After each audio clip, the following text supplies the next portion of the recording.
Hi, and welcome to a small, medium, at large podcast. I'm your host, Gail Heisen, bringing you intimate interviews beyond normal boundaries. I want to thank all you listeners for sticking by us as we have our 114th episode here. Let me tell you about our special guest, MD Selig. MD Selig didn't just write for the screen, he lived a life worthy of it. A decorated Marine serving 8 years as a combat jet fighter pilot, his real world experiences flying missions around the globe are the engine driving his cinematic storytelling.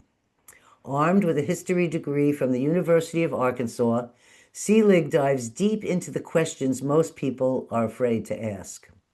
Merging the gripping tension of his real world experience with a historian's eye for details, the results are cinematic stories that have captured audiences on Showtime and Netflix, and most recently Amazon Prime, which is currently airing The Gunrunner Billy Kane, which he wrote, directed, and starred in. His newly released international best-selling novel, Hush, is high-stakes psychological thriller about alien manipulation, deep state deception, and mind control. Now, with his debut novel, readers are left wondering what other covert stories lay in wait. Michael Selig is also a musician, outdoorsman, and devoted father, opting for a life off the grid as much as possible. Let's welcome Michael here today. Hi, Michael. Welcome. Hi, Gail. It's my honor to be here. It's just a pleasure to have you and wonderful meeting you here today. And I want to thank the PR or whoever person sent you to me because I'm so excited for today's show. Debbie Dashinger. Debbie Dashinger, yes, she has sent me so many wonderful people. I have a question that I ask everyone, and this one's sort of a two-part or whatever. Did you grow up in a military family, and did anything in your childhood give root to the work you are doing today, or did you come from a family that's totally opposite everything you're doing today? I find this very interesting when we hear people's childhoods and where things really originated. Sure. So it's kind of interesting because when I think of my dad, I don't think of him as military because he's not that type. He was eventually a corporate person. But what's interesting is he did serve in the military, and it was always such a small story. He was like a sergeant in the army, in the 50s, and nothing was going. There was no, at the time he was in, of his 3 years, there was no war or anything. And he always told us like silly little stories, but it was never who he was. So Mhm. until you've asked that question, if anyone had asked and I had forgotten about his stories, I'd say, no, my dad was never in the military. No one in my family on that I know on either side of my mom or dad was in the military. Like we don't have a big history of it that I know, at least Mhm. going back to my grandfathers and grandmothers. But uh, mine kind of came out of um, a fascination with wanting to fly. So my entrance into the military had nothing to do with wanting to be like a military, let's go to war type. I'm just not That's not my thing. What my thing was, though, was I was fanatical about anything flight related, aerodynamics, any kind of airplane. I grew up with every kind of airplane toy, and I just wanted people to leave me alone and let me play with my airplanes. So So you by the had a time I was, passion. yeah, it was very much a passion, and still to this day. I mean, there's just something about flying that's certainly uh, fascinating to me. My first husband, I was married to for 20 years, a wonderful man. He has the highest educational FAA rating that only four other people have. Mm, And he teaches, he's 75 now and he's still teaching and he's still flying, and his teaching people to fly was his passion. sure. And he's birthed many a pilot out there for jets and small planes. Yeah. And I was always terrified of flying, so very opposite feeling. So when you got to pursue this then later in life, Did you learn to fly then as a teenager, or did you get to have any experiences, or did you have to wait till you got into I the Marines? I darn near killed myself. By Ah, the time I was in high school, my flight instructor, for whatever weird reason, thought that I'll never forget this. After 6.8 hours of flying dual, so you generally fly 20 hours dual and 20 hours solo to get your private license, right? But my instructor somehow decided that after 6.8 hours, it's stuck in my mind because he's like, well, I think you're ready for your first solo. I was like, oh, okay. And I didn't feel ready for my first solo, but he did. And so I was game for it. And so my mom came out to videotape this thing. I took off, did my little flight. But when I came back, I landed and realized I'm coming in too hot. No, I'm saying words from a pilot standpoint, but when I was 16, hot was not in part of my vocabulary. I landed, hit, bounced 50 feet in the air. Now I'm in that no man's land where do I add a ton of power and try to capture this thing and go around, or do I just pull power off? Now, this is all not really knowing what to do. uh-huh. My mom is videotaping this, and she later said, I thought you were about to die right in front of me on videotape. I then bounced again, bounced off the runway. So I pulled power. I just decided I don't have enough juice to go around. I was in a Piper Tomahawk. I won't go into what that plane is, but people can look that up if they want. A single engine, not very powerful bird. And I bounced off the runway and literally skidded to a stop, sliding the plane sideways next to a line of airplanes. And it stopped in the grass inches from the next airplane. And then I shut the engine down and got out. My mom came over and I was 16. I'm like, well, I was nervous and kind of crazed. But then my flight instructor came over. He's like, "How you doing?" I'm like, "Okay." And then we got back in the plane the next day. So that was my. I'm That just was your, saying, stuff yes. happens to everybody. Doesn't matter. And I don't know if he thought I was more advanced than other kids or whatever. But I'm like, looking back on it, I'm like, I don't care how good he is at 6.8 hours. I'm not letting a guy, if I'm going to teach, I'm not letting a kid who's 16 take off on his own and, Well, it does come show back. though how good you were that he felt that confident. So I'm Well, gonna move yeah, on now uh, to your book. I'd like to talk a bit about your book for a little bit, and then I have sure, questions about remote viewing and UFO and other things which can be in and out of stories of the book.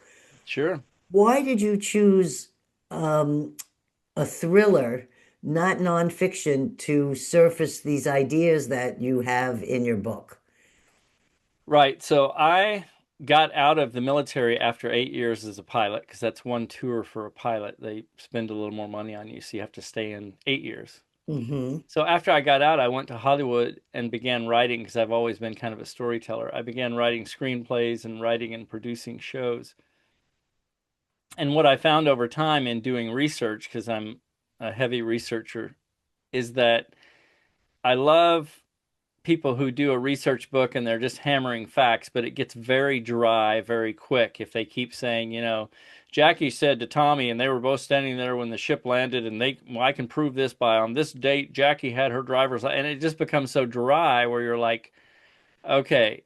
But I appreciate those books and I appreciate those authors who really do the hardcore research and want to reinforce what they're saying. But I have learned through writing movies and stuff that people will generally hang in there a lot longer if you can make story king. So if you have a really good story all the way through, and then if they realize on some level, I think this person is kind of lightly covering what's basically a factual story here, Hmm. and they want to look into it, they might find out that, oh, yeah, this thing is just completely based in factual True. evidence. So Hush is basically your covert history from about 1940 up through the Eisenhower era, and it's volume one of a series. So I'm working on volume two right now. So will it be Hush One, Hush Two, or you'll have it? I'm not sure if Hush two will be it. I'm not it. Hush is called Hush, a Covert Evil Volume 1. So it may just be Hush, a Covert Evil Volume 2. I'm not sure. The title to me at the end, I've learned that even with screenplays, by the time I'm writing the last word of the second volume, the title will just pop out.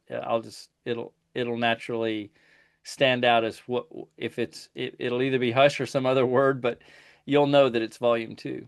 Well, I have a whole lot of questions about it, but I want to jump to this one about when I was listening to the audio book, which, by the way, listeners, Michael does the audio book and his speaking and voices is fantastic. I want to know, I can't, I'm very bad about remembering names, but you had a story in the book about this girl, and when she was young, she lost her parents and she became a pilot, and there was a man who mentored her. I just wanted to know, I felt like that was a real story, that there was some person you knew that this had really happened to. And then I said, I got to ask him. So I just wanted to know. I was so There are concerned about her and I just cared about her as a character. So I Yeah. wanted to know if that was a true, is there someone you Yeah, knew? so you're talking about Viola Kell's my protagonist. Yes. And she is a fictional character. And I will say that within the realm of telling the story, I do use some of my fictional characters as mechanisms to move the story forward. So she's not a real person. Hmm. She's basically me because of what she goes through. And I won't give away too much, but I will say that Viola Kells has to go through the phases of considering herself to be a pretty above average smart person. She's a physicist at 30, and yet she then realizes that she's really been deceived her entire life because of what she starts to encounter with UAPs and other stuff that suddenly happens to her in the story, to where she is going through the process of disbelief and grief, kind of the five stages of grief, because she's realizing, oh my goodness, there's ET races all around me and within the planet, and that's hard to believe, and I have gone through that. So I wanted to write my evolution through her. Great. Well, that makes it even, I understand that even more, which brings me to explaining to our listeners a couple of definitions because not everybody knows this. In fact, my own self, even though UAP has been around for a while, I had never heard it till a guest on my show. And I did not know that it was actually just UAP is unidentified Aerial aerial phenomena, phenomena, and UFO was unidentified flying object, object. same thing. So It's just the in same case, thing. yeah, it's the same thing, but some listeners have made me, at first when I was like, what's UAP? It's Right, new to me. right. So tell me or explain to our listeners, what's the definition of deep state deception? What's the definition of it? Okay, so I grew up believing that Roswell was a weather balloon and nothing more. Okay. And I think most people would say that's all Roswell was if they haven't researched it. But the deep state deception is no, we actually had three different ET craft crash land at Roswell. We've got video footage, we've got everything from it, volumes of information of people who were there, who witnessed the event. Now we have volumes of deathbed confessions of people saying, all right, I'm about to die anyway. I'm going to tell you I not only was there, but there were alien bodies, there were this, that, and the other, and I was basically told my entire life, and continuously warned my entire life, if I talk about it, it's going to end badly for me. But I don't care anymore. I'm on my deathbed. We have tons of those now. That Roswell, we now know, was not only a real event, but a turning point in America's beginning to have alien traded technologies. And that's where the deep state deceit began. When I say deep state, it's not really the proper term because it's not just America. It's not behind the American government. It's not behind the British government. You'll find in Hush that it's a very small group of elite. They're not elite, but they're wealthy individuals who consider themselves elite as kind of the administrative elite of the planet. And they're the ones who control the type of thing that says no, that was just a weather balloon. Is Hear that nothing, called? see nothing. So Is that's the that what you call? definition of how they have mind control, is that they're able to control the media, they control everything, and it's just a very small group that has manipulated world events for, as best I can tell, for several decades. Is So that what they call the cabal? that's what I term the cabal. People call it different things, but the cabal to me is better because it doesn't imply that it's behind the American government or the British government or the Canadian. It's above all governments, and they have mouthpieces in all governments Now, that this is give something you, my yeah, father would have said to me many years ago, that he believed that. He said, "You think the president is the one who's running the country?" He'd say, "The you're president's not running the country." He said, "You think this is it?" He said, "That's all just a show for you." He said, "This is really all being controlled by a small group of the wealthiest men in the world, and they're all the ones that are controlling the strings." your dad was far And, ahead of his time, and I'm and sure he that's was before isolated because 2008, of, because that's when he yeah, passed. So this is, I'm talking, he's telling me this in the beginning of 2000 for years. Uh, he would have loved meeting you. So, likewise. uh, so I want to talk a little bit more about this mind control we were just discussing, because I'm trying to think about different. Um, I know that um, when I was a teenager, I learned mind dynamics, it was called, which was from Alexander Everett was the founder of this, but I was taught by this Werner Erhard, and it was a training program. And with it, you would then use your mind to do all these different things. And it was very simple process for me to involve myself with. And it was like, it wasn't a mind control, but my mind was going to places and getting information and coming back. This is before I ever met Russell Targ or Dean Radid and did remote viewings. And we just called them doing medical diagnosis or cases.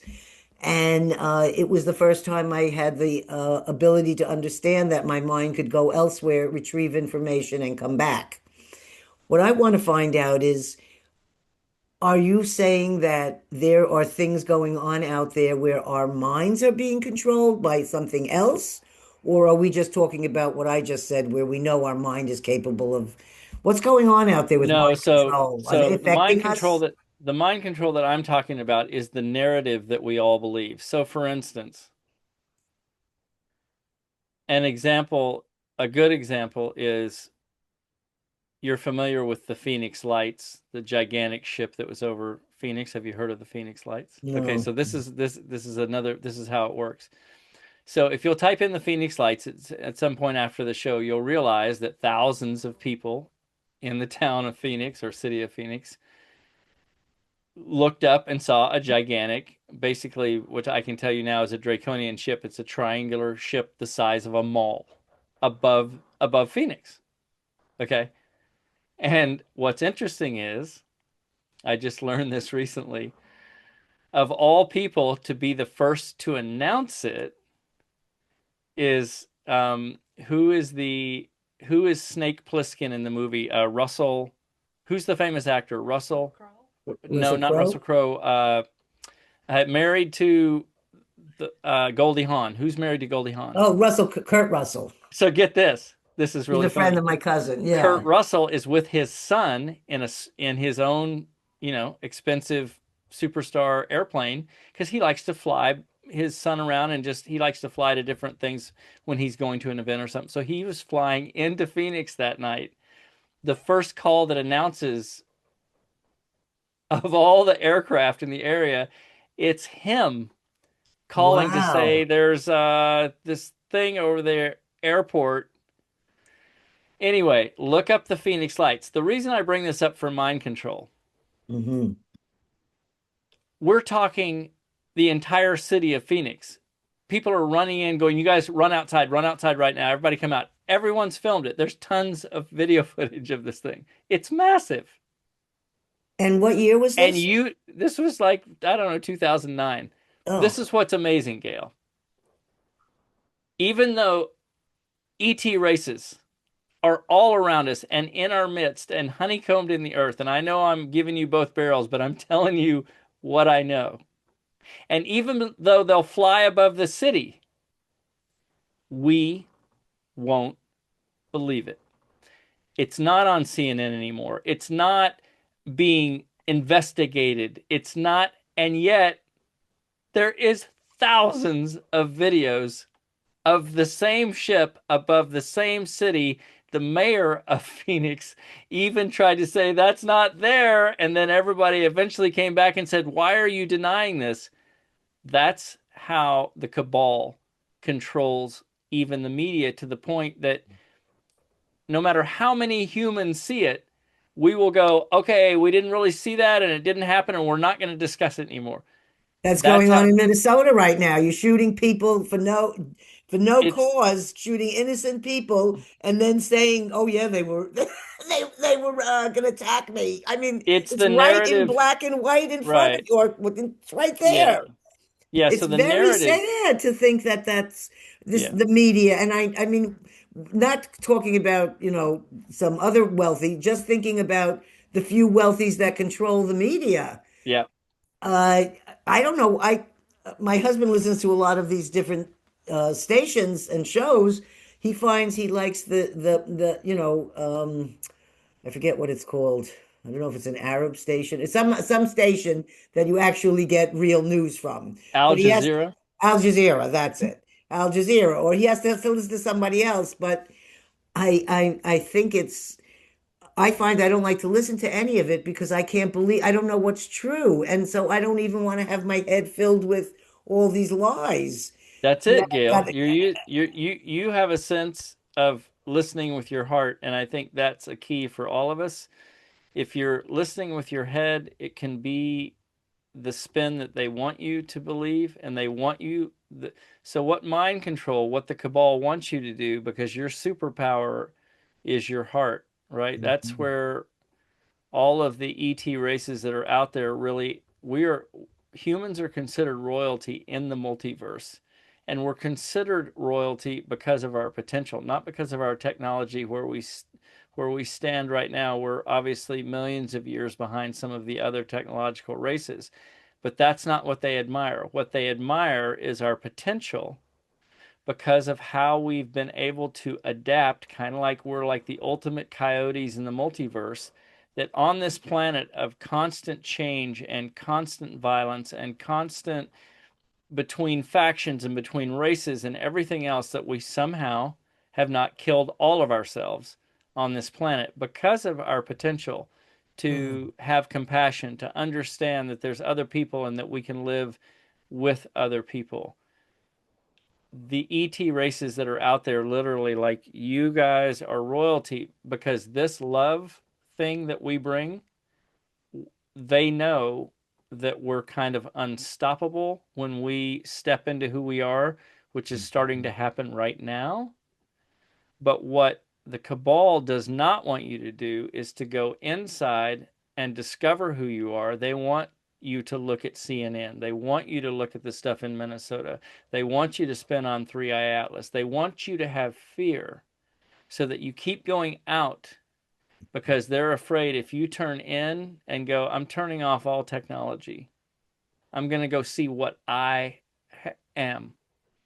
They're afraid of that. Hence, the malevolent races that have been here before we even evolved on the planet came here to control us, and they are still here, but the transition is happening right now. It's going to get a little rough here, but it's going to end well. well, I'm happy to hear that part because uh there's so much fear right now going on, and everybody just keeps to imagine what will the next 3 years be like. And I keep trying to think in my mind, there's some positive lining through all of this. There's something that's going to be, there'll be something good in the end that comes from this. That's how I have to believe. I can't believe that it's all gloom You're and on it. doom. Stay on target. You're on it. You're I'm exactly right. It's going to get a little rough, but I believe Mhm. even in this year, in 2026, You're going to have a contact event that will be worldwide to where we are being welcomed into the galactic community. That is occurring this year. I have to say, when we were at the lake and saw what we thought were UFOs one night late, and it was a bunch of people coming up from our boats. So we're up at the marina part, and we see these bunch of kids, and everybody's pointing up at the sky, and the joyousness, and everyone thinking that they're really making contact. And my husband, he's always like, whenever they come, I'm leaving. And I said, I'm not going with you. I'm staying here. I'm an Earth person. He says, no, no, we're going. I said, I'm not going. So he's going. I said, I'll wave to you. Well, when we found out it was really the the thing you have, Netlink Star Starlink. thing, Starlink with all the little things. But when we saw it in the sky, what it did to our brain, that our brain had never seen that many lights so evenly distanced at such a I I mean, had the exact same emotion on my property in Big Sur. I had a bunch of people up there that night. Everybody went crazy in the best way, and we're like, oh my God, it's finally happening. We're having contact. Because it looked like they were circling the entire planet. it was It incredible. was incredible. And I remember thinking, okay, wait a minute. I didn't hear about any moon launch. There's no this is we don't have anything like this. Because and we I'm an hour away from Carmel, and I literally had a guy get in his Jeep, drive like down a mountain at crazy speeds. He came back an hour later, and he ran up onto the property and said, it's Elon Musk, it's Uh, Starlink." And we were like, oh my God. that But I mean, somebody up that to was that moment, we just thought like nobody was firing anything. We just thought, wow, it's peaceful and they're beautiful and they're here. And it's like, wow, we were so excited. that's what and these weren't people we knew that were in this parking lot. So it was great to see that everyone's reaction was Yeah, such a positive energy yeah, reaction to it, yeah, not a fear.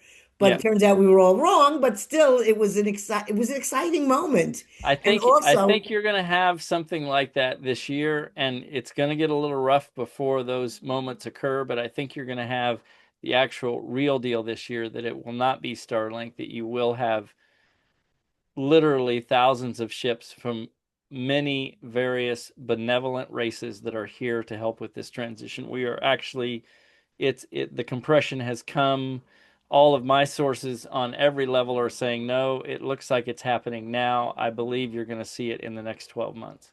now I until my podcast, which I started almost 5 years ago, I had never heard of anything but the Greys. That was the only thing I'd ever heard about. All of a sudden I've had these different guests and they're showing me drawings and pictures and that's when I heard about and they all say about these reptilians. So I keep thinking in my mind, how could keep coming up with the same they're in different places around the world and they're all sending me the same information about don't you know about this race and that race? And to me, and I'm thinking to myself, oh, I thought there was only one and it was the Greys and that was it. So I find hearing this information from other people, it has to bring up questions in your mind. You can't believe that that can all be a lie. You have to believe that there's something more out there to search. So let me go back here to my question list here because we're halfway through my questions. Um, this one has to do with what is the importance of remote viewing and mediums in getting a disclosure? And this question intrigues me because I'm a remote viewer. And I was also wondering, it's a two-part question since you seem to be in the know about these government things. Do you know that the Stargate program of remote viewing, which was at Stanford Research, was shut down after 20 years by the government? But the rumors that I have with the people that I've been with, who are people who were actually there at Stanford during those years, and others that I've spoke with, some feel, or rumor is that they actually never stopped doing remote viewing and that that has been used in secrecy. And I wanted to know what you think about that. Yeah, so not only remote viewing has never stopped, but the MK Ultra, the really dark stuff, all of that has continued full tilt and even been cranked up higher at Diego Garcia. It's covered in hush. You'll find out about that.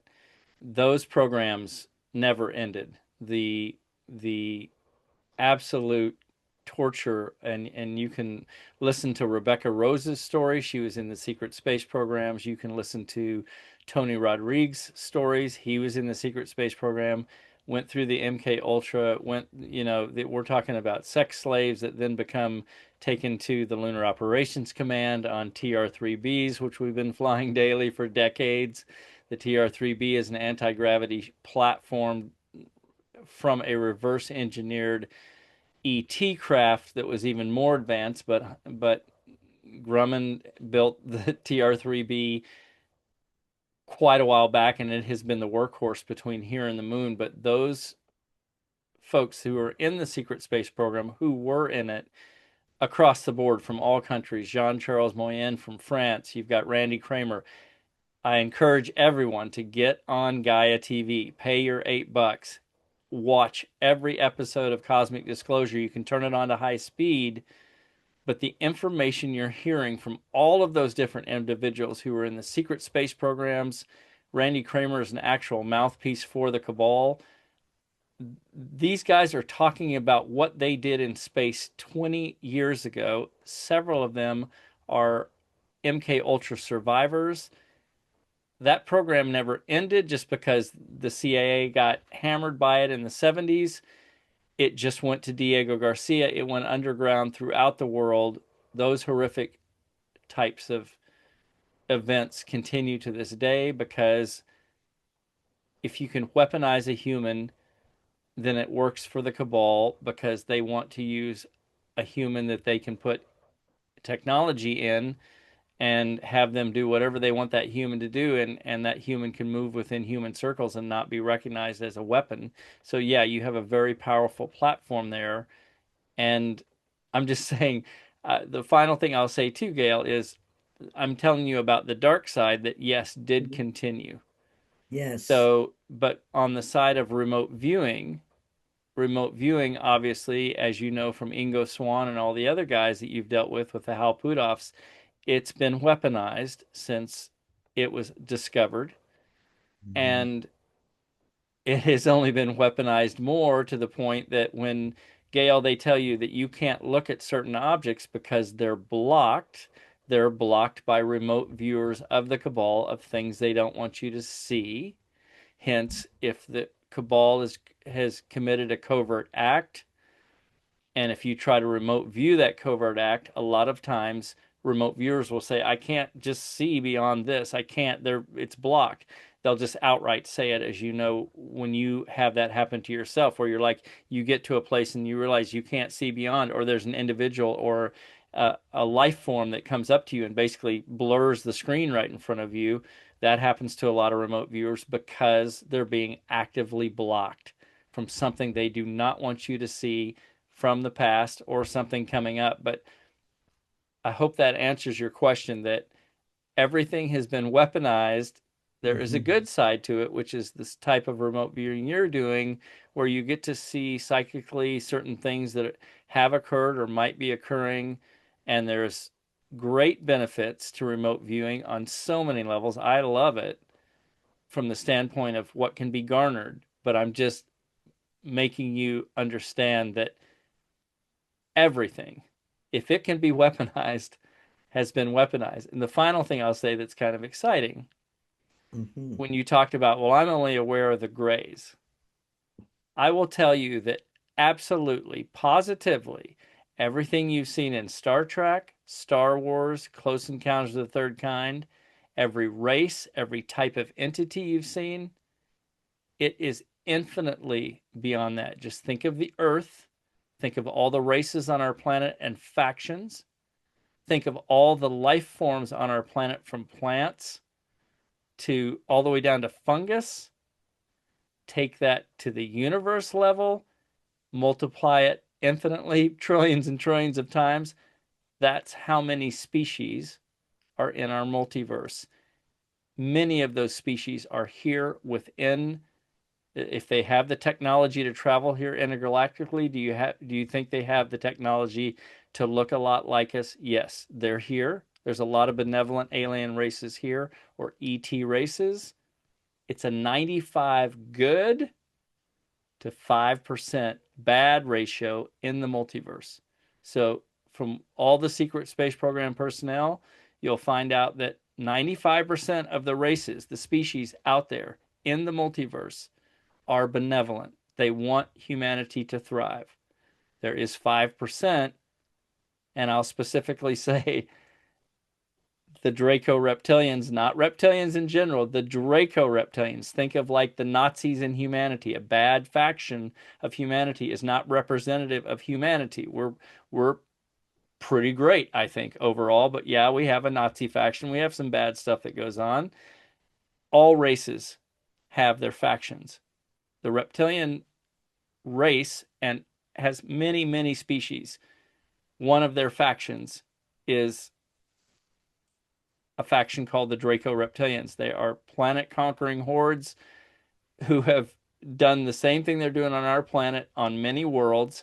They've been here from before we even evolved on the planet, along with the grays, along with the blondes. They've all been fighting for control of this planet because of what I talked about earlier.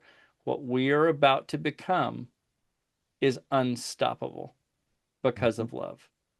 They don't have that. They don't have the capacity to have, as you know, Gail, specifically, there's no emotions with certain ET races. They didn't get it. I have to And say, yeah, you validated something very important to me about I uh, I have never had that experience in remote viewing that you're talking about where I was blocked and I couldn't see. And I did do a remote viewing of the one I sent to you, which I was not told till after I did it that I was told nobody would be able to remote view that because they said it was Jacques Vallée, and he said it was a interdimensional thing, so he didn't feel it could be remote viewed. And so when Russell asked me to do remote view this photograph, I didn't know anything about it then, that that's what I was was doing. And I had an instant, my first response was that it was a rocket ship. So that was the first words out of my mouth on this remote viewing. But what I did experience in remote viewing, which was unusual, I have been remote viewing with them since 1998 up until the present day. And I never had any negative, like, energetic feeling or like, oh, I don't want to do that or anything like this. And I became part of a specific group that was led by a very well-known man in this field. And it was teams, and we had to give reports each Thursday of, I can't remember if it was an object or whatever the thing that we remote viewed. But each time and we were supposed to do, I don't know sure how many months it was supposed to go on for. And after I would do the remote viewing, I'd go back into my house to my family and say, I feel like I'm so anxious and I'm full of fear and I don't know why. I've never had this with remote viewing. And I've never quit any remote viewing thing I don't get paid or anything. This one they were actually paying you. I've never, I've never had money doing them or whatever it is that, and I've just done them all. This was the first time where I had to call up and say, I'm sorry, I can't stay in the experiment because I'm having this, after 4 sessions of having the same thing happen, after each one, I felt I was doing something wrong, even though I don't know what it is. I'm just doing a remote viewing of a picture, but it was connected to something that wasn't right. did you feel And like you were being psychically attacked? I didn't feel like I was being psychically attacked. I felt like whoever was behind the reasoning for doing this wasn't what I thought. That I don't know if it was a political thing where they were trying to affect and I wasn't the only one. 5 other people dropped out the same time I did Yeah. because they also had the same thing.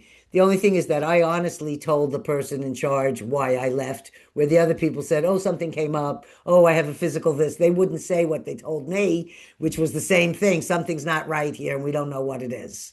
So I So a just lot want of to times, say yeah, thank you. That's an extra sure. validation. I did the right thing then. A lot of times what happens that I find is that when you are remote viewing something that, like I said, is held as not wanted to be seen by, let's say, darker elements, they will then establish a group of remote viewers who, if you remote view that target, they are then psychically attacking you, and you'll feel it only as like fear or just anxiety, but you feel I really was a junky mess. and yeah, you're a mess. And so probably I'm just guessing what occurred for you and the other five. You're working with a dark group to begin with. I'll just Hmm. say that you're being tasked by the military or by entities intertwined with the military. And so they want you to look at things that they want to look at that aren't necessarily in your best interest. But what occurs with those things that you're trying to view is they are incredibly protected by other remote viewers. And Hmm. those remote viewers can physically attack you via a psychic attack to where you just feel awful, and it can go on for days, and you can lose all your energy and not know what's happening until you start to realize, oh, I remote viewed something that somebody else doesn't want me to see, and now I'm getting some retribution. And Hmm. that's most likely what I think occurred because I've heard of this over and over. We'll talk more about it after the Yes. show. So that's a very, anyways, very nice to touch on this. Hmm. Um, so I was going to ask you what you personally encounter, excuse me, in any of your 8 years of flying, did you personally encounter, is there anything you can share with us that's, I guess, unclassified, whatever, not secret or anything you're allowed to tell us if there was anything you saw during those missions that No, you were I had flying? nothing on the lines of like seeing an ET craft. As I was flying in combat, the reason that I came out to write Hush after all these years is I'm flying combat missions in Operation Desert Storm, and I'm also in that same moment the intelligence officer for my squadron. So I'm reading all the top secret traffic that's coming through for my squadron and worldwide top secret. Now this is 1991. And then I'm eating in the officer's mess in between combat missions. And CNN is saying we're after weapons of mass destruction because this was all about Iraq. Remember, this was the 43-day air war. There was no troops Mhm, that went over the fence, so to speak. mhm. But I can tell you that of the three antenna, one reading the top secret briefs, one doing actual combat missions, both of those antennae had nothing to do with weapons of mass destruction. And yet the third antenna coming back and watching CNN was all about, WPM and or WMP, weapons of mass destruction. Right. The point is that I just knew at that point, okay, something's not right here. This is not the American military or any other military running this show. There's a bigger mechanism here. There's some shadowy mechanism that's running this. This has nothing to do with weapons of mass destruction. Mhm. And the reason I bring that up is that you kind of have a better sense of how I got to write Hush is that I just had a notion that I need to look further behind the curtain at covert events to understand. And in that realm, I have come across a lot of remote viewers who have, in many ways, benefited my storytelling, but also my fact finding missions, where I'm looking at several different remote viewers who will pick a particular target that they didn't pick, obviously, and that I can watch all of these different sessions, and if something hits six times, I kind of know like, okay, well that thing was obviously at that moment in time there at that location because you got six people who don't know each other from all over the world seeing the same explosive event right then, and Exactly. then they all learn later that this is Roswell, or they learn later that this is 9/11, or they learn later, whatever it is, they're all seeing the same thing. I can pretty much go, all right, I can write this into my story as pretty much something that was there, right? So that's where I benefit from remote viewing. That's I've only done a few of these, but some years ago I did remote viewing for missing person cases. And what they do is they would send one object of the person's to six different remote viewers around the country. And then you fill out what you experience in it. I was the only one who actually did it without the hairbrush. I didn't get anything. I just did it. but that's they find the commonness. So if all people say, I see the body on a deserty, side road with nothing, barren land or whatever, then they know that that's one of the places they can look at. And Yep. just in case our listeners don't know, this is, I know many people who have worked with the police department. It is not a joke. It is not, they will not tell you, but the police department has worked with remote viewers for many, many years in finding difficult cases and not being able to solve them. They turn to remote viewers for help. They just will not say that the remote viewer helped with this. In fact, the Patty Hearst case, my dear friend Russell, they had done remote viewing, and the person actually found the license plate, and the remote viewing was the information that led them to find and capture the people who had had Patty Hearst. So, but they'll never say that. They'll never say, even though the police department calls and contacts the people, and the people know this, and we know this, it will never be said, yes, the police department used remote viewers. Yeah, and you'll hear even on Gaia TV, if you just do cosmic disclosure, you'll hear some of the secret space program personnel talk about how they were basically tasked to remote view an alien craft that was near one of their crafts so that they could determine how to fight that craft the best. They wanted the remote viewers to figure out what the weapons were on the ET or alien craft. Or they wanted, like in Ingo Swan's case, they wanted him to look on the dark side of the moon to see what entities were there and what they were doing. And you'll get to read about that in Penetration. But remote viewing has been used uh, forever It's in documented military his. purposes and law enforcement purposes, and it is a stone cold great way to get an idea, especially if you can cross reference two or three top notch remote viewers. At Gale, obviously you obviously are if Russell Targ is grabbing you, and they can rely on that information, and they can kind of bounce it off of two or three great remote viewers and pretty much know what went down. Do you Um, remember when Ingo Swann remote viewed the rings around, what was it, Jupiter or I'm not good mm-hmm, with mm-hmm. one of the planets that the Right. scientists had never seen, Yep. and then some years later they found it, and so that was Sure. all documented. It was Right. documented he did that, and it was I think he was still alive when they Yeah. discovered it, Yeah. and what an His amazing Mars stuff thing. is exactly was also on target. Mm-hmm. Yeah, and he's getting validated, but he was so confident he didn't need validation. Mm-hmm. Someone like myself, I need validation. Okay, so I am going to ask another question about why do you think people are in such fear of the, I mean, we talked about the people who enjoy it, but there are also many people who are in such fear of the idea of sightings or that there could be a UAP or an encounter. Why are people in such fear? Is it from the media, or why do you think there's a lot of fear instead of more of a, wow, that might, like my husband, I can't wait, but I hear more fear than I do of, oh, I can't wait for them to come. I think that has a lot to do with what the cabal wants you to experience because again, Mm. if they can create that aliens are something that you should fear, then the last thing you want to do is admit that they're possibly real. And remember, the cabal has an agenda for you not to understand that super advanced technologies like med beds, which can cure you in this moment, that those med beds are alive, that you can lay on them, they're holographic, they can look at your whole blueprint, they are available and used in space throughout the multiverse.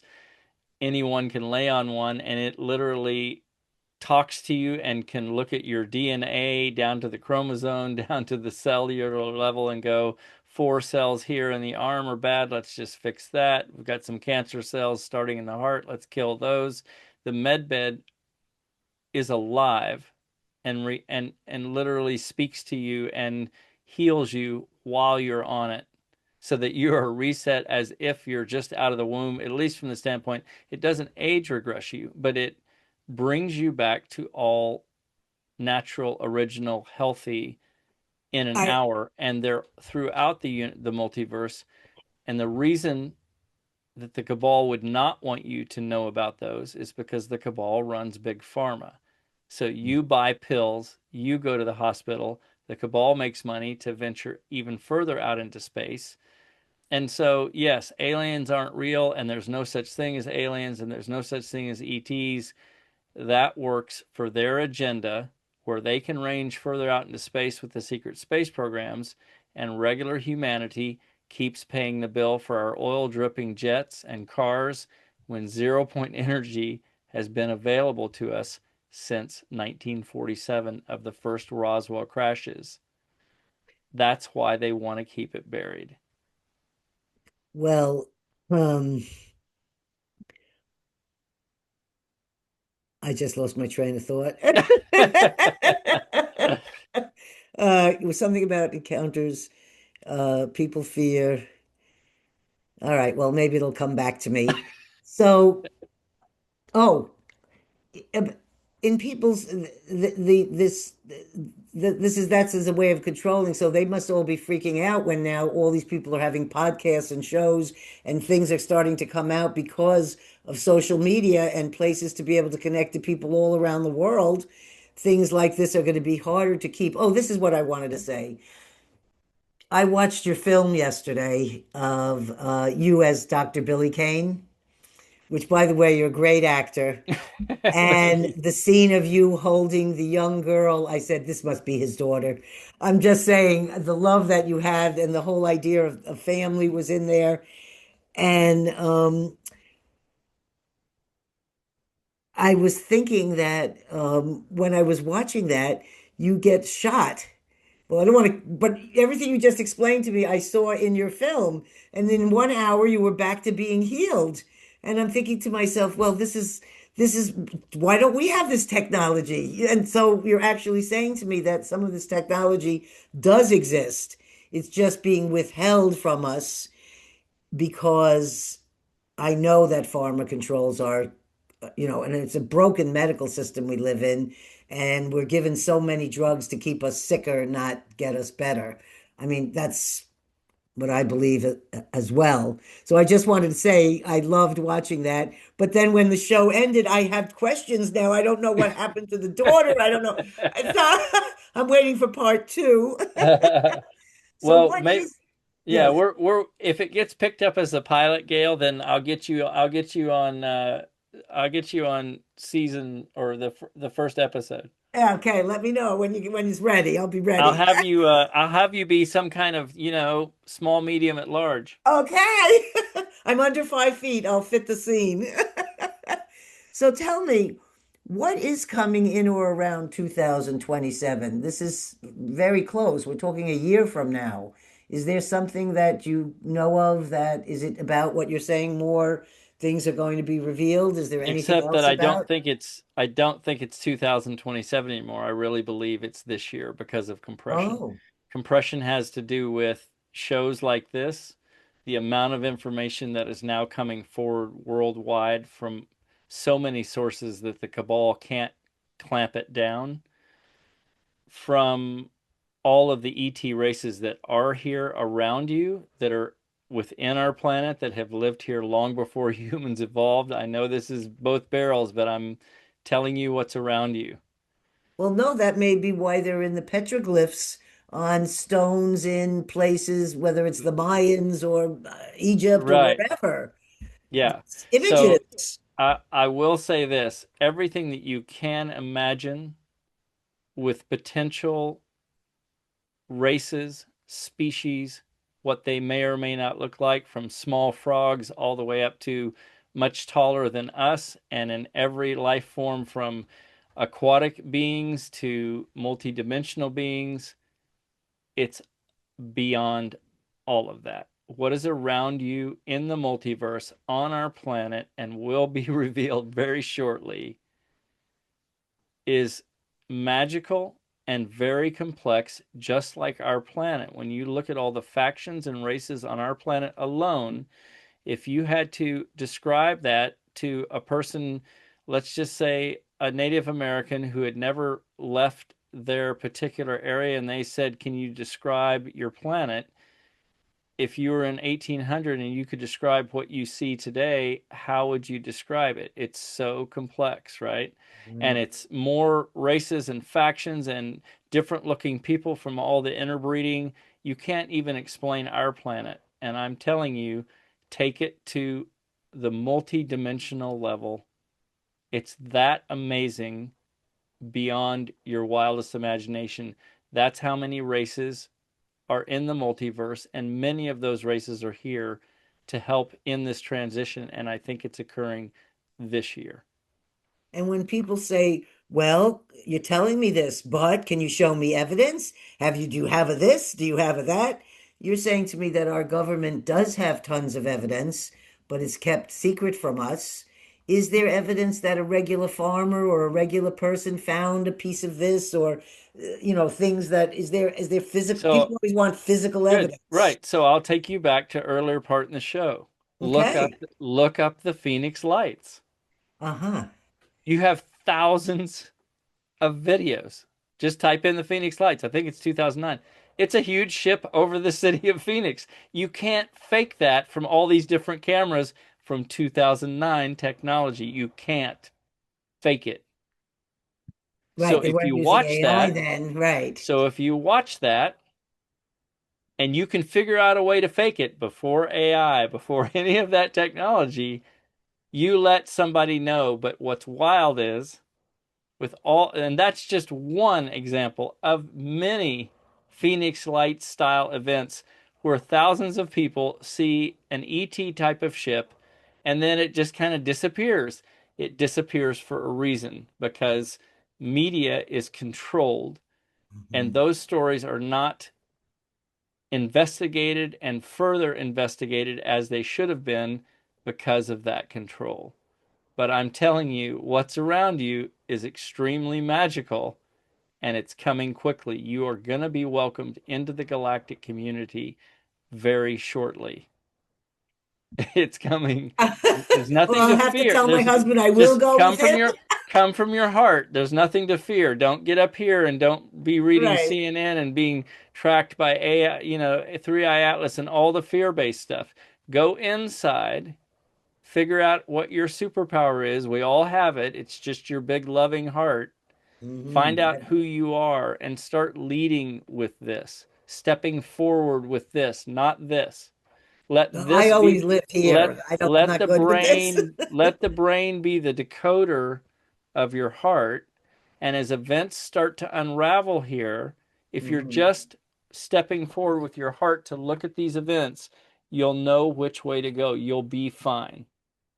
And to kind of refer to your husband before I close that little segment on what's coming, going with those who arrive and offer you heaven might not be in your best interest. If you'll just use your heart as you're listening, you'll know who to go with, or you might want to stay on the planet. Hmm. What you decide is your own individual choice. Some will go, some will not. I'm just saying, if you use your heart, you'll be fine. There's nothing to fear. It's going to be an amazing time, but it's going to get a little rough just before that. Okay. So whatever people listen to our show are going to hear new information they may never have heard before. And that's what's so important. That's why I came on here, Gail. Intimate interviews be with I'm giving you both barrels. uh, okay, let's see how, because we've covered a lot of my questions in things that we talked about. So I'm just going to go for a quick look down here and just see if there's anything we didn't. I could just look at your room all day. It's fascinating. Oh, I love your room. see, let me show you this. Yeah, it's so great. I Yeah. don't even know where to look. There's so many things to look at. Well, do you see back in the corner But there? it's also organized and clean. Like it's not it doesn't feel cluttery. It just feels interesting. Well, I have a lot. I have a lot of stuff, but in the corner there was the most recent thing I've been doing with a physicist. And Russell Targ sent him to me, and he said that I could do telekinesis or psychokinesis. Has it And been working? Well, he called me up and told me I could do this. I said, I've never done that. I can't do that. He said, Did well, you move the string? oh yeah, I can do it for 30 straight minutes now. You can move the string. Yes, I can I'm going make to come that. visit you. You see I'm that? I'm working on my telekinesis right now. Oh, well, let me know because I have to I'm gonna say, have to come get you're gonna be my teacher. well, I'll share with you when you come because I'm not allowed to give it to anyone, but a Russian woman that worked with the physicist for 9 years sent him an updated review, uh, little class or whatever online. And until I listened to hers, I was getting it to move, but it was like it would take me 15 minutes sitting there before I could get the paper to move. So I I got listened to her instruction, and ever since then, I do it with less than a minute. so that's what I want to learn, but I want to tell you something. Once again, if you'll just go to Gaia, get your subscription, and get on Cosmic Disclosure, listen to Tim Tactical. He is a German man who worked in the German covert programs, not only with Greys, but he worked with a being called Being Six, but he also worked with psionics. And he says that one of the fascinating things that he learned in the programs, they were showing him the potential of telekinesis. He's like, so some of the ET races that I've met with, they want to show you what they do with telekinesis, and they are levitating in front of you. And he's like, I've never pursued my telekinesis to do that. My point is to you, Gail, it's used throughout the multiverse for various things. Randy Kramer on Gaia TV will tell you that he has watched a group of reptilians, not the bad reptilians, that he is fighting with on Mars. He has watched them as a missile is coming at the group. They will stand. These are reptilians, so think tall lizards, 7 feet tall. They will stand, raise their arms together, pull down, looking at the missile, and the missile will veer off, all with psionics. So, what I'm getting at, my point is, everything that you're doing with the physicist, your capabilities that you're already moving the string. I've been working with a big, heavy jar of water. Uh-huh. And so far, I'm not moving much, but I've decided that maybe I should go for a straw because when I saw the string, I'm like, I wonder if she's doing telekinesis with that. And so obviously in the programs, they're teaching secret space program personnel not only how to begin to fight with psionics and to use all of the powers that humans have, the things that we've forgotten, what's coming in 2026, the way we're stepping into our multidimensional love selves, right? But your powers that are available to you are far beyond your beginnings. Hmm. You, if you decide, and Tim Tactical, this German guy, talks about it, he's like, you can do humans can literally do anything. He's like, if you want to use telekinesis to levitate, you want to use psionics to bend the way something comes at you.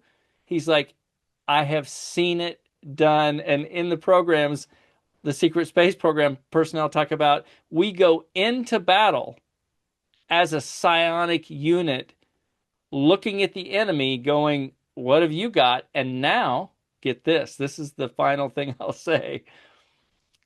They're taking secret space program personnel as a regular thing to Venus. Yes, you can breathe on Venus to learn how to fight with love. The most powerful thing in the universe. And they say when we arrive, this is trained SEAL 6 team members who have gone on to the secret space program. We've learned to fight with love to when we arrive in force and we're putting out love, we have had other forces that would normally do battle with us just put their weapons down, realizing there's we're not winning. Well, let me tell you, That's how strong humans are. this is what I'm doing right now is not the task they want me to do yet. The task that they want me to do that I have not been able to do is when I started it, first of all, it's a certain distance and you use silk thread, just so you'll know. And when you use the silk thread, you buy yourself a bell jar and it's got to be at least this tall, tall. And the paper is a spiral that I cut out that I printed from the computer. And you separate the thread, the silk thread. It's $14 for a little spool of silk thread. And then when you pull it out, you take out one strand out of the thread. So that's how thin the thread is that it's hanging from. And I said the only way I can try doing this is with my hands. And I use my hands at a distance. So I'm like 8 inches away, 10 inches away.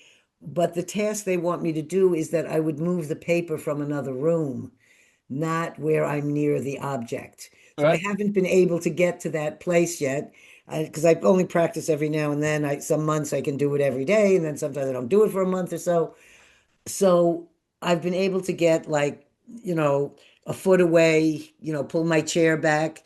And the latest one they asked me to do was to try and move the paper without thinking about moving the paper. Like, can you just go up to it and it start moving, but you're like thinking about something else? So that's the one I'm working on right now. I was happy to get this far when I started out looking at a piece of paper and saying, I can't move this.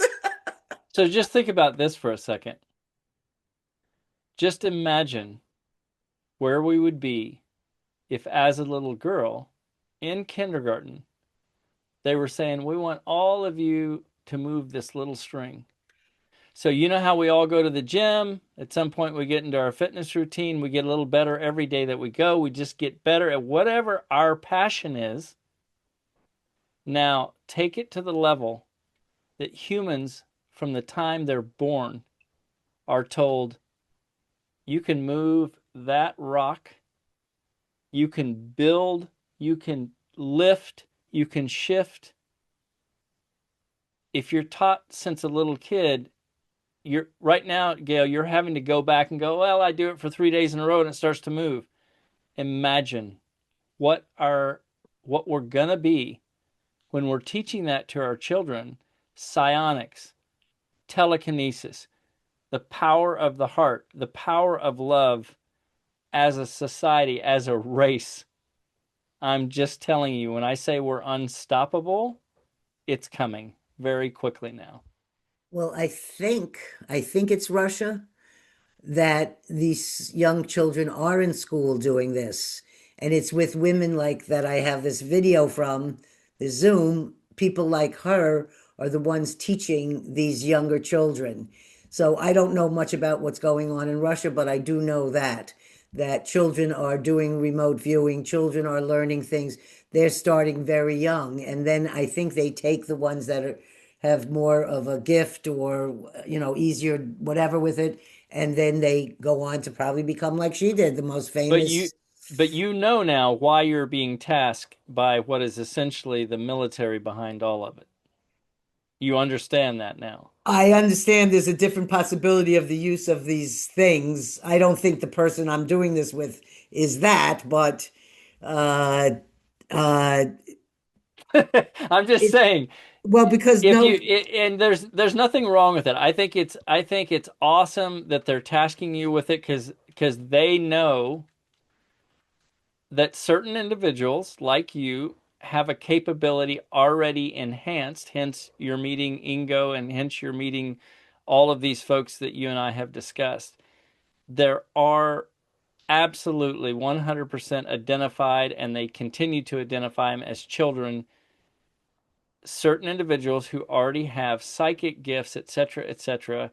And what they're trying to do, meaning the cabal, meaning the military, Mhm. they want it for their own nefarious purposes. But in the midst of that, we get some benevolent things that come out of that. Meaning, once you bring your powers to bear, like you can remote view, it can be used for amazing, wonderful things. I'm just saying that in every realm, from nuclear energy being used for good things to being used for bad things, you can do anything with anything. I'm just saying that our There's such capabilities that are yes. coming, that are now being remembered, that are now being recognized as like, oh my goodness, if we only could remember what we were and what we're stepping back into, it's it's really incredible. I had a guest, Randy Zanesis, and it was the first time I felt like I met with a remote viewer who was doing something that was really worthwhile. Hmm. Because all the remote viewing has been pictures or places or whatever. And I sort of left away. Well, so what's the point? Okay, we know you could do that, but so what? He would, from his home, he did the remote viewing with the coordinates. I don't do that. I've never really done that. He found water in some villages in Africa where the people were suffering severe drought. And with remote viewing from his place in Oklahoma, he wasn't even in Africa. He took a map, he remote viewed the locations, he found them three places to drill. They hit water in all three places. That's awesome. They wrote back to him and said, the chief of the village wants you to know you can have his daughter and a goat, and one other thing is a gift. And he said, well, Oh, that's great. my wife will not accept that I could have another wife. He said, and I would love the goat, but it'll be hard to get that from Africa to here. That But is that's such great news to hear, because I believe that that's what humanity can do with it too. I believe everything, remote viewing has these huge benefits. You can't know about water from a distance unless you're a remote viewer like him or like you, and to be used for such a great purpose, how wonderful, right? I It's a thought, capability that we all have, but some people, if you really work it and nurture it, you get better at it. And then some people are just kind of the superstar of remote viewing, and so they can take it even to the next level. But we all yes. have all of these capabilities. That's what's amazing to me, and that we have been told that we don't, you know. This is what when people say, "Oh, you're so psychic," la la la. I say we're all like this. I said, and we forget that. Like when I spent time with the Huichol Indians in the mountains of Mexico, this is back way before cell phones and all these other things that now have changed their lives there. I get to see how what a culture was like before it got affected. So when I went there, it was 1984, I think, or six was the first time I went there, and I went alone. And I communicated completely telepathically with these people, which is how they, like, we would be so all of a sudden in the middle of a mountain waiting for a couple of burros to come to pick us up. You're in the middle of nowhere in the 10,000 feet elevation, and the people just appear. How did they get the message? So I think that in other cultures, telepathy's been going on for a long time because there was no phones, there was no other ways, so they used those ways. So my Huichol Indian friend Julio and I began to always communicate that way, and I would telepathically get a message that he was sick or something in the mountains, and I'd have some need here, and I'd say Julio, Julio, and he'd go to a switchboard and call me exactly when. He's the only person I've ever dreamed together with, where we dreamed at the same time, the same dream, because these are people of dreams. These are people who make decisions in the dream world. But all these things, like they killed off all the Native American people who would have known how to take care of our country and our trees and our land and all these things much better than what they did here. So it's a shame, but I feel that a lot of this is being brought back, just like you're saying. I think that just like stories about, you know, possible UFOs or UAPs or aliens or things are coming out, so is also the fact that these cultures have so much to offer us in knowledge that is not necessarily written down or have been shared through words, that now it seems like people that have kept those things hidden, it seems like certain cultures are now bringing it out and sharing it. Do you think that's true? Yeah, and I think it's also, you know, it's like the ET races that look at us and say, "You guys are the royalty," and we're like, "But wait a minute, we don't have the technology that you have. We can't travel off planet, blah blah blah." And they're like, "No, no, no, you're missing the point. It has nothing to do with your technology. That's not how we rate you. We rate you by the ability of your heart and your multidimensional ability, your potential of what you can become. And I think what we forget about the Native American cultures is because we blasted them off the planet or off the state or moved them out because we had Genocide. guns and cannon and militia and we had, you know, blankets full of smallpox and we killed them off because we saw them as primitive and we could manipulate them. What we didn't see is now what you're talking about, which is Mhm. their capabilities are far beyond what they look like or what they read or how they dress or how they live. It's not about their technology, whether they live in a house or not. It's about Exactly. this, and they have this far beyond what we have. So that's why I find it fascinating that now, as this new kind of vibrational frequency is rising on the planet, that a lot of the, you know, what we used to term primitive cultures are feeling a little bit safer to step forward because humans are starting to realize it has nothing to do with what the chick looks like or what the dude looks like or where they come from. It's about understanding that our abilities are far beyond the veil of the eyes. Mhm. Beautiful. So I want to say that I've asked every pretty much every question. I didn't have to ask them all because you answered them in our discussion. I'm just going over it Yeah. quickly just to make sure I did. Yep. And I like to always close our show with, first of all, absolutely love having you. Uh, Oh, it's been an honor. and I just keep letting my podcast have the guests that appear, and I'm never disappointed. I always ask our guests if there's anything they want to share, whether it's a website or any information about themselves or any words of wisdom before we close the show. Sure. So you can get the book Hush on all the regular platforms. You can go to mdselig.com. There's a lot of links there about what's in Hush. And certainly, if you read the book or listen to the book, a review helps us in the algorithms of Amazon to get the word out a lot bigger. And the final thing I'll say is, it's been such a pleasure and such an honor, Gail, to be on your show. And that, like I said, if you'll step out from here, this is for your listeners, step out from your heart, not from your head. In the coming months, I think you're going to find it's a very exciting time to be alive. It's going to get a little rough. Try to get off media, try to get off technology, try to look the other direction, meaning toward your heart. Get quiet, have your daily 5 minutes of quiet with your little sage. And I think what you're going to find is a really amazing time to be alive coming up in, there you go. Grew it myself. I think it's happening as we're speaking. The compression is happening. And I believe this year you're going to see significant changes as we are welcomed into the galactic community. Well, I want to thank you so much for being with us, and I would love to have you on again, say in Sure. 6 months or so we can talk about the things that start occurring and we can talk about the things that you mentioned here again in the future. And to our listeners, I want to thank you for subscribing to our YouTube channel, for listening to us on Spotify, Google Podcasts, and all other social media sites.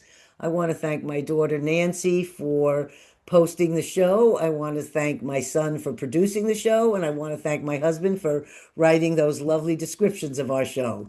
So it's a family operation. I'm very thankful to them and so happy to see the 2026 with these exciting new guests on a small, medium, at large podcast.